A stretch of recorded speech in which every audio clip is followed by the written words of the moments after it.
I want to make this almost a continuation from the last podcast. Okay. So if you remember at the end of the podcast last time, I gave you a Quran. Yeah. Now this is very interesting because at the time you wasn't Muslim then. Yeah, that's right. And now, alhamdulillah, you are. Yeah.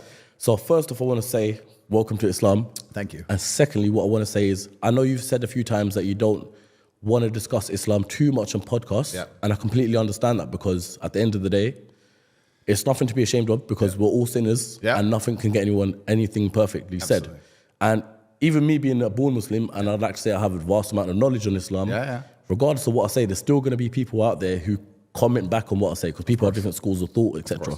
So what I will say is just like the quiz shows where you got phone a friend, also the team are Muslim right now, so you've got phone a sheikh. So if you've got any answers, any questions that you want answered on this podcast today from a fellow Muslim right here, thank you. Or if I can't get the answer, we'll get the answer for you. Yeah, I'm studying it and I have a huge amount of respect for Islam, and it's one of the only subjects that I am passionate about that I don't know everything about. Everything else I'm interested in, I can sit and talk about for hours. Yeah. Or if I talk about Islam, I feel like there's people far more qualified than me, and I feel like it's disrespectful because I'm new to it, I'm a revert, and I'm trying to learn like everybody else. And yes, I'm famous, and yes, I'm well known, but my opinion isn't valid compared to someone who's a born Muslim or studied it harder than I have. But how would you say it's shaped your life and your mentality? You know the best thing about Islam? The best thing about Islam is how simple it is because there's wrong and right. It's a simple religion. Well, it's wrong and right. I mean, you look at other religions and it's also subjective now. Yeah. And that's why I've said many times on different podcasts that it's the last true religion. If you don't have a strong barrier, if you don't have a yes and a no, you don't have a religion. If you tolerate everything, you stand for nothing. And if you believe in God and you say, I believe in God, but I'm not a Muslim, I'm going to say, okay, that's fine. You're a Christian. What is Christianity anymore? What does it mean? You can go to a Christian country, and America, let's take, for example, and you'll get in more trouble for insulting George Floyd than you will for insulting Jesus Christ. Yeah, for sure. You can walk down walk down the street with a T-shirt saying Jesus is gay. Girls barely go to church. If they do, who knows what they were doing the night before. None of it means anything. And then if you go and find a Christian that says this trans person has changed gender, what do you think about that? Christians are so soft, they're going to go, well, I hope he finds redeem, and I hope he finds guidance. Haram, bro. Haram. No, you didn't. It's haram. And I like that it's yes and no. And what's the point in a religion if you're too afraid to say what you believe in, or afraid to stick up for it, or afraid to defend it? Then what's the point in any of it? So I feel like it's the last true religion. I feel like it's the last religion on the planet. And it's kind of interesting because since my reversion, I've had lots of conversations with the right-wing conservatives who were upset by my reversion as if I cared. And a lot of them said to me, oh yeah, but it's a Christian country. We need to restore Christianity to England or wherever. And they don't seem to understand that the basic law of the universe is that power vacuums get filled. This is the basic law of the universe. If a tiger arrives in a brand new habitat and there's no other predators, it's going to destroy and eat all the rabbits and it's going to take over. Facts. Anyone who's in the West who's concerned about the spread of Islam should be more worried about the absolute fall of Christianity. The reason people revert to Islam is because they're looking for God and they can't find God anywhere else. Yeah. It's Christianity's fault for being so weak and decadent. Yeah, we were discussing this as well as a group earlier on, and we were like, the UK majority of it is a Muslim, population. So it's gone past the point where it's now deemed as a Christian country because there's more Muslims than Christians in the first place. This is the Islamic Republic of Great Britistan, and the thing about it, but the thing about it is, it's not even about numbers. It's about strength of belief. If you wake up and you want to truly live a religious life, and you want to feel like you have religious conviction, and you want to feel the fraternity of a religious life, and you want to have the boundaries and constraints of a religious life, you're going to be attracted to Islam. You're not going to be attracted to Christianity because you can wake up and say, I'm a Christian, and nothing changes. Yeah. Nothing changes and nobody cares. And that is Christians' fault. So I've had a lot of people complain at me as if, like I said, as if my personal choices are something I should... I mean, it's kind of, I'm self-analyzing as I talk here. I find it very, very interesting that Christians look at Islam as a threat as opposed to just understanding that it is a massive power vacuum because Christianity feels godless and you do not feel God in Christianity anymore. And that's the reason that people are so attracted to Islam. That's the reason I was attracted to it, because I respect it. How can you believe in something you don't respect? I don't know, and that's a general question for anything. You have to respect it. You have to look at the creeds and say, okay, I respect that. I respect how they defend their religion. I respect how they're black and white on certain issues. I respect all of these things. Also, it's kind of interesting because if you want to measure the success of a religion, you can measure it in regards to how many people follow it, or like you just said in the UK, or how fast it's growing. But I think the number one measure of success for a religion is how well it preserves the sanctity of a society. I think that if you want to say, is this a successful religion? Well, then you'd look at the society which it governs and say, are the creeds of the religion being adhered to by the society that it governs? I would argue that most Islamic countries have an Islamic feel. I would argue you'd avoid a lot of the LGBT garbage. You'll avoid a lot of the woke insanity. You'll avoid a lot of the feminism, which has destroyed the West, and all these things, because Islam is being adhered to and it's keeping the society functioning. Do I go to Christian countries and feel like Christianity is preserving them? Not really. What about true hardcore following Christians? I'll give you an example. Obviously, you're just coming off the back of doing a podcast with George Janko. Yep. Now, I love that podcast purely because you guys was talking about religion, you being a Muslim, and he seems like, I haven't met him obviously, but a true following Christian. Yep. And it's funny because when I see a true following Christian,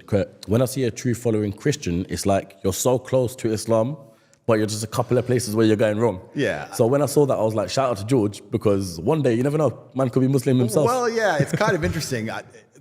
Christians must feel a deep resentment towards Muslims, especially the true believers, because we stick up for what we believe in, and they want to, but they can't because their own religion has become so woke and almost betrayed them. How can you stand up and say, I'm a Christian and I mean it, and you better, when they have gay preachers? Like, it doesn't make any sense. Yeah. And your fellow Christians will turn on you and call you a bigot. Your fellow Christians will call you a bigot and call you hateful for saying that a man shouldn't chop his dick off. And then you're going to sit there and say I'm a true Christian. Yeah, it doesn't work. So all the Christians I speak to who truly believe, and I've spoken to a lot of them, they are very envious of Islam. And then I'm like, well, then what's the delay? But they feel like an affinity to Christianity because they were raised with Christianity or they're born Christian, and perhaps they see Islam as a Middle Eastern religion, which is kind of interesting because Christianity is a Middle Eastern religion. Yeah. They're from the same place. Yeah, they all spiral they stem from the same country as the Middle East. I read somewhere that only 18% of Muslims are even Arab. I think the largest, there's obviously a huge black proportion, and Indonesia is a massively Islamic country. Malaysia. I think Islam just crossed over 3.5 billion Muslims globally. Wow. That's more than half the population of the world. If you believe in God, I don't see how you cannot be a Muslim. I just don't see the attraction to any other religion that makes any kind of sense. And you can also look at this, and this is why I'm careful to discuss this subject, because I don't want to get in trouble with people who know more than me, but you can also look at this from the ideological and the theologian standpoint in regards to what happens after we die, and superpowers and Allah and Muhammad, peace be upon him, and all these things that we don't quite understand. But you can also discuss it right here on earth with what you see, like I said about preserving the sanctity of a society. So you sit and say, okay, well, if you're Christian, how is Christianity saving your children from the oncoming enslavement? How is your Christianity saving your children from the slave mind programming? How is Christianity protecting you? How is Christianity helping your neighbors? How is Christianity preserving anything? Whereas Islam is kind of interesting because someone else said this who was smarter than I, and I can't remember where I heard it from, but they said whenever you see a post-apocalyptic Christian society in a movie, it's just the purge and everyone's out to kill each other. When the meteors hit or whatever and America's under attack, there's snipers on the roof and everyone's trying to get food and everyone's struggling. Whereas if you look at a post-apocalyptic Islamic society, which exists right now, they're on the earth right now, they function and people still love each other. And it's the belief in God that keeps them together. I mean, there's no legal system in Gaza that's stopping people from committing crime. It's God, and it's God alone. And then you sit and say, okay, well, the strength of that religion, even in the harshest possible conditions, can preserve, to a degree, the sanctity of society and human nature. I don't think a Christian country could do that. If you put a Christian country under the level of destruction Gaza's currently going through, I don't think people would sit and say, well, Jesus says I shouldn't steal. In fact, if you look at what happens during natural disasters in America, it's the absolute opposite. It's just looting and chaos. What is a Christian country anymore? I don't know. What is a Christian country? A guy in America recently just got charged for a hate crime for taking down a statue of the devil that they had erected in a church. I'm mind blown. Like, statue of a devil in a church. They put a statue of the devil in a church. That one makes sense. He walked in there and ripped it down and he's being charged with a hate crime. So I feel like if I want to get conspiratorial, which of course is unlike me, but if I want to, I feel like I'm all for it, so bring it. Well, God is the final barrier. The final barrier to the slave programming is always going to be God, because there's a firm right and there's a firm wrong.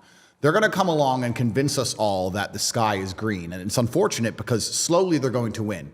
Right now, we laugh at the fact that a man can chop his dick off and become a girl. We laugh at that. But our great-grandchildren won't laugh at that idea. Unfortunately, slowly they're creeping in. And the only barrier to this insanity, the final protection, is God, the book that says yes and no. Simple. So would you say, just a quick, sorry to disturb you there, would you say the answer to getting out of that and being part of the group where we don't believe what they say regardless is religion? Oh, it is, but it's only Islam. This is the point, because Christianity is under such heavy attack now, and they've watered it down and diluted it so deliberately. They've done that. They want to do it to Islam. They're going to try very hard, but it's not going to be easy. It's going to be a lot harder. Whereas Christianity doesn't protect anything anymore. There's no Muslims firm right and there's no firm wrong. Exactly. Yeah. So that's why Christianity is under deliberate attack, because they don't want people to be religious. Because when you're religious, you're going to have a firm right and a firm wrong. The primary goal of the Matrix, and the primary goal is for them to get you in a position where you'll accept the slave programming regardless of what your own eyes tell you. That's their primary goal. Their primary goal is for you to walk through life with a mask on, full of vaccine, seeing everyone around you fully functioning and healthy and scared of a pandemic. Or walking through life and meeting a nice gentleman and calling him a man. That's what they want. They want you to ignore your eyes. So, and it's unfortunate, they've already got a huge percentage of the populace there who will walk outside and see the sky is blue, watch the news and being told it's pink, and look at it and go, oh, I must have made a mistake. Yeah, it's must have made a mistake, yeah. So that's their primary goal, and religion prevents that. So they've come along and they've deliberately assaulted God, and they've assaulted the Christian faith, and it was a test for the Christian people to stand up and resist, and they failed. So when they complain now about Islam conquering Western nations, I say, well, you failed. You failed. It's now a power vacuum. Power vacuums get filled, and anybody with a true heart and true conviction who truly wants to respect God is going to be attracted to the Islamic faith because you have failed. I don't want, bro, if you're going to go to war, which I just described, because war is nothing other than controlling of ideas. That's all war is. The reason we send tanks to some random field and blow things apart is to gain influence over a geographical area so we can control, to control the ideas of that area. So I just described a war to you. It's a spiritual war, but it is a genuine war. If I'm going to go to war against Satanists who are going to try and poison my children and enslave me, who do I want on my team? Think about it. You're about to go into a bar fight. You want to roll with the G's, or you want to roll with a bunch of pussies? It's a war. And if every time I say to Christians, bro, look what they're doing to Christianity, and their answer is, yeah, well, yeah, I pray for them. Bro, no. Haram. Haram. It's interesting. It's interesting because speaking about it now, everything you just said there is pretty much written in the Quran that there's going to be a war coming against the Muslims versus the rest, in the sense of, well, they're going to try and take everyone away from Islam and try and do that. But obviously the true Islams are going to stay there. Now, it's interesting because with recent technologies, what I've heard in Islam is that the way they try to do it is they want to combine technology with human to create the same power as God. Yeah. Right? Now, I look at things like, this might be a conspiracy once again, but the new Apple Vision Pro that's just come out. I look at that and thinking, so you basically want everyone to wear headsets out and about around the whole world and just live, that's fully living in the Matrix. In the Matrix, bro, yeah. It's scary. And like I said, we will laugh at that. But as technology progresses and our children's children, you're right. People are going to be living completely in a digital world with little glasses on. Yeah. I mean, I'm not going to lie to you. I've seen the Apple Vision Pro. I've seen some of the things it can do. I refuse to put it on because I have balls, so I can't. But if once they reduce it to, let's say, the size of my sunglasses. Yeah, then it's going to be scary. It's going to be crazy. Yeah. Right? So, and that's where technology is going. It's heading in one direction. And that's actually the most interesting thing, because empires rise and fall. And we can discuss the falling of the Western Hemisphere at length. But usually geopolitically, as empires rise and fall, another empire comes and fills the vacuum, as we talked about power vacuums. And I feel like this is the first time in human history where, as the Western Empire falls, which it is, it's going to be replaced with this global technological enslavement program. Yeah. There's going to be some server somewhere in Angola where no one knows where it is, and it's going to control everything and everybody. And it's not just a matter of geopolitical influence waning and politicians falling and things like used to happen before. It's actually a lot more scary. And the globalism is coming and it can't be avoided. And I guess it's kind of like gunpowder technology like this. You can't avoid its progression. It's going to be used. It can be used for good. It can be used for bad. How do you try and prepare yourself for that and counter it? It's super interesting. And we need God more than ever, that's for sure.